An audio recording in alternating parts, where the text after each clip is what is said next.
안녕하십니까. 지식산업센터 전문기업 지산엔 박희성 대표입니다. 2020년 7월 2일 목요일 아침 출근길 영상입니다. 지식산업센터에서 뭐니 해도 수익형 부동산으로서 역할을 감당하기 위해서는 임대가 맞춰져야 됩니다. 임대가 맞춰져야 된다. 이게 최종적으로는 딱 정리가 되어야 되는 부분인데, 분양을 받을 때는 사실은 이 부분을 생각하지 않는 것 같아요. 분양을 받을 때는 왜 임대가 맞춰질 거에 대해서 염두에 두지 않고 그 부분을 파악하지 않고 분양을 받을까요? 다들 이렇게 지식산업센터에 대해서 잘 아는 것처럼 이야기를 하고 잘 판단하고 하시면서 정작 임대가 맞춰져야 된다라는 부분에는 포커스를 맞추지 않는 것 같아요. 지금처럼 더더군다나 이렇게 투자 수요가 많이 들어오게 되고 그러다 보니까 너무 살 사람이 많기 때문에 이제 이런 가치적인 부분에 더 포커스가 맞춰지는 것 같은 생각이 들어요. 그래서 임대하고는 전혀 무관하게 지식산업센터가 분양이 잘 되어지고 있고 잘 가고 있습니다.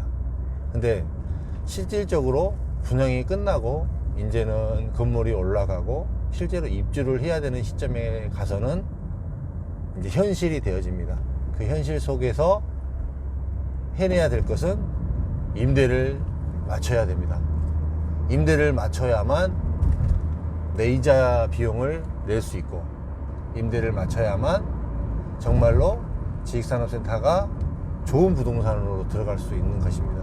그런데 참 임대가 어려워요. 사실 여러분들 모르지만 우리 분양하는 사람들이, 지식산업센터를 오래 했던 사람들이 그냥 편하게 하는 이야기가 있어요. 분양보다 임대가 어렵다고 하는 말들 많이 합니다. 사실은 분양보다 임대가 어렵다. 그만큼 임대가 생각보다 쉽지 않습니다.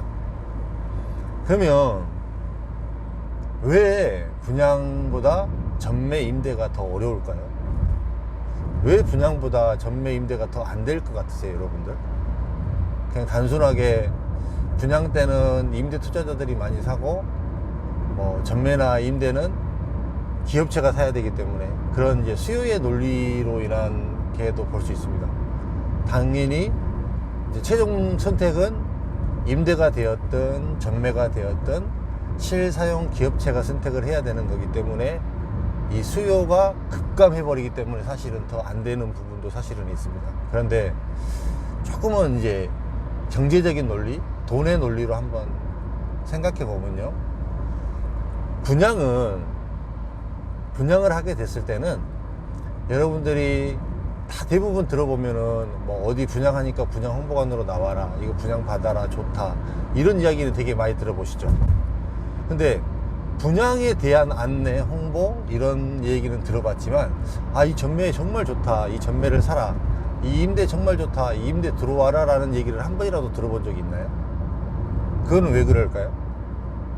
그거는 왜 분양 때는 왜 그렇게도 많은 사람들이 분양에 대해서 이야기를 하고 홍보하고 좋다고 이야기를 하면서 분양이 딱 끝나고 나면 전매하고 임대가 되어서는 이 부분이 이야기를 하지 않을까요?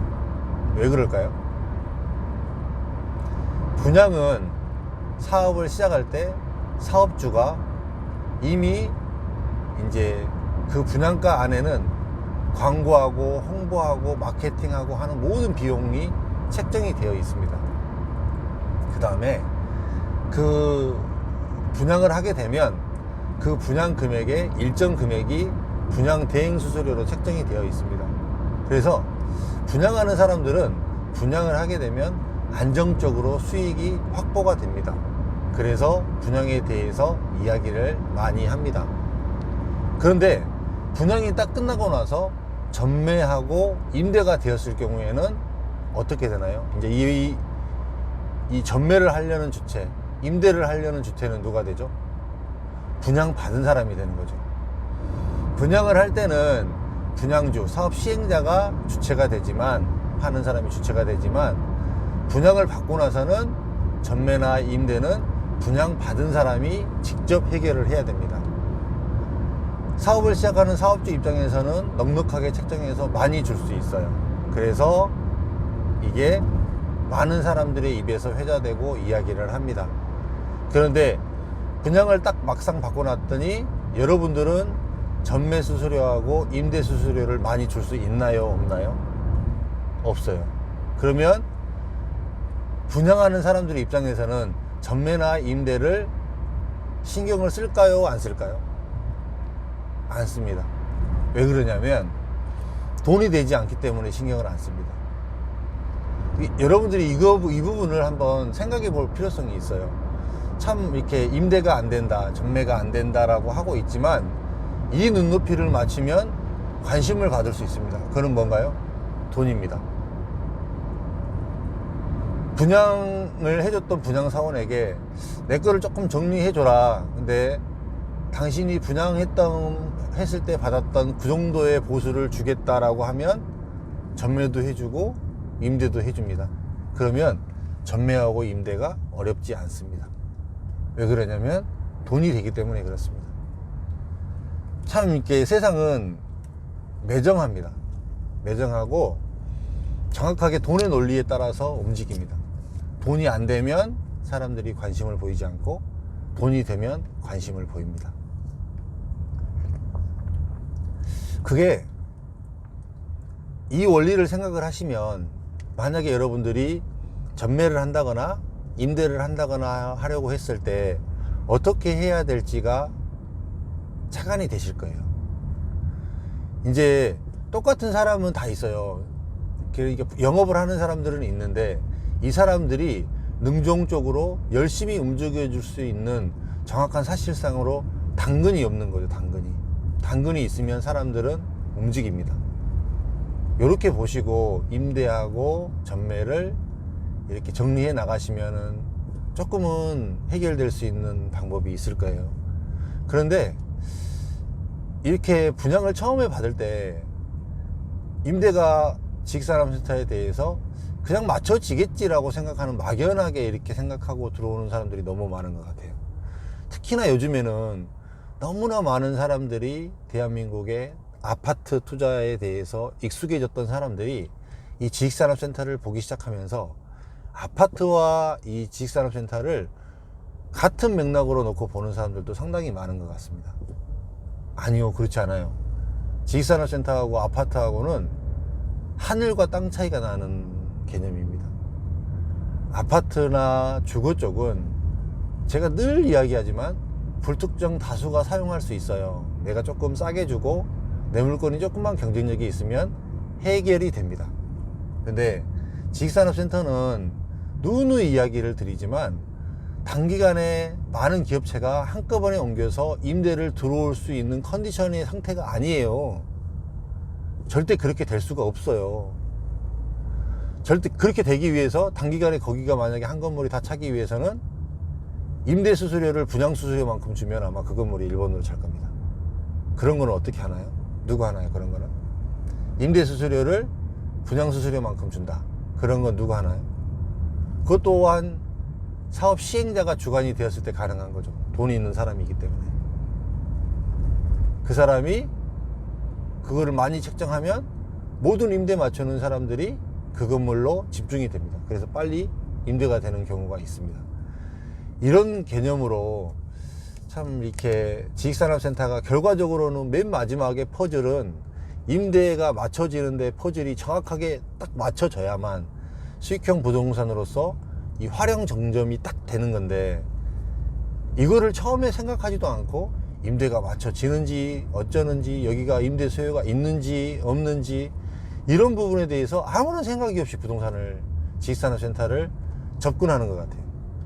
그냥 인지도가 높으니까, 그냥 뭐 다른 사람들이 많이 살라고 하니까, 그 다음에 건물이 크니까, 메이저니까, 이런 걸 보고 들어간단 말이에요. 근데 이게 임대하고 아무런 해당사항이 없거든요. 참 이제 이런 부분들을 보면서 참 분양하는 사람 입장에서는 굉장히 좋은 시절입니다. 조금만 사기를 치려고 하고 조금만 과장되게 이야기를 하면 정말 돈을 많이 벌 수 있는 시절인 것 같아요. 너무 모르는 사람이 많기 때문에. 저도 사실 좀 그렇게 한번 해볼까요? 그렇게 한번 이렇게 이야기를 하면 저 같은 사람은 더 많이 할 수 있을 것 같긴 한데, 불보듯 뻔히 보이고 상황이 그렇기 때문에 이야기를 할 수가 없어요, 사실은. 그래서 임대에 대한 개런티, 임대에 대한 보장장치, 임대를 맞춰줄 수 있는, 사실 이거는 뭔 말이냐면 책임감이에요. 책임감. 분양을 하는 사람이 입장에서 책임감입니다. 나는 최소한 당신이 분양을 받으면 마무리까지 책임을 지겠습니다 라고 하는 책임감입니다. 이 책임감이 있는 사람과 없는 사람의 차이입니다. 사실은 이 이야기를 한 것과 안 한 거의 차이는. 근데 대부분 지금 이거에 대해서는 분양은 분양만 하고 없어져 버리죠. 그래서 남아있는 모든 수부장자가 혼자서 이거를 다 해결하려고 하니까 마지막에 가서 굉장히 어려운 상황이 생기는 겁니다. 그걸 그때 가서 막 여기저기 뭐 도와달라, 뭐 어떻게 하면 좋겠느냐라고 하지만 그 또한 돈의 논리입니다. 돈을 부동산에도 많이 주면 내 임대를 먼저 보여줄 것이고, 그 다음에 내 물건이 경쟁력이 있으면 내 임대 물건을 먼저 보여줄 것이고, 그렇습니다. 그렇게 접근하셔야 됩니다. 근데 초기에 아직 지식산업센터를 분양받으시지 않으신 분이 지식산업센터를 투자를 하시려고 봤을 때는 이 임대가 되어질지 안 되어질지에 대한 부분에 대해서는 굉장히 고민을 해보고 난 다음에 분양에 들어오셔야 됩니다. 그렇지 않고는 지금 현재 지식산업센터의 시장상으로 봤을 때는 굉장히 어려워질 수 있습니다. 그게 현실입니다. 지금 현실이에요. 보기 좋은 건물들은 너무나 많고, 실질적으로 임대가 해결될 만한 또 건물은 그렇게 많지는 않습니다. 이 부분이 여러분들이 생각보다 많이 집중해야 될 부분인데 놓치고 있다, 이 얘기가 좀 드리고 싶네요. 오늘은 날씨가, 오늘은 조금 미세먼지가 좀 있습니다. 7월 달이고요 7월 2일 벌써 됐습니다. 이제 하반기, 또 올해도 반년이 쑥 갔으니까 또 열심히 달려보고, 조만간 사업 설명회하고 세미나 준비하겠습니다. 조금 이렇게 이 바닥에 굉장히 오래 있는 사람으로서, 그 다음에 신뢰도 있는 사람으로서 조금 책임질 수 있는 모습으로 조금 뭔가를 한번 준비 한번 해보고자 하거든요. 많은 사람 좀 참여해 주시고, 조만간에 공지하겠습니다. 올릴 테니까 꼭 참여해 주시고, 또 너무 이렇게 무료로 이렇게 하니까, 무료로 하고 그냥 정보를 그냥 주니까 참 사람들이 귀한 줄 모르는 것 같아요. 그쵸? 이렇게 다 알려주지만 정말 제가 알려주는 정보가 귀한 줄 모르잖아요. 그래서 이번 세미나하고 사업 설명회는 유료 세미나로 할 예정입니다. 정말 가치 있게 생각하고 정말로 좋은 것을 선별해서 정말 듣고 싶은 사람만 돈 내고 들으세요. 돈 내고. 그렇게 하고 싶어요. 이번에는 그렇게 준비하겠습니다. 고맙습니다. 하루 잘 보내십시오.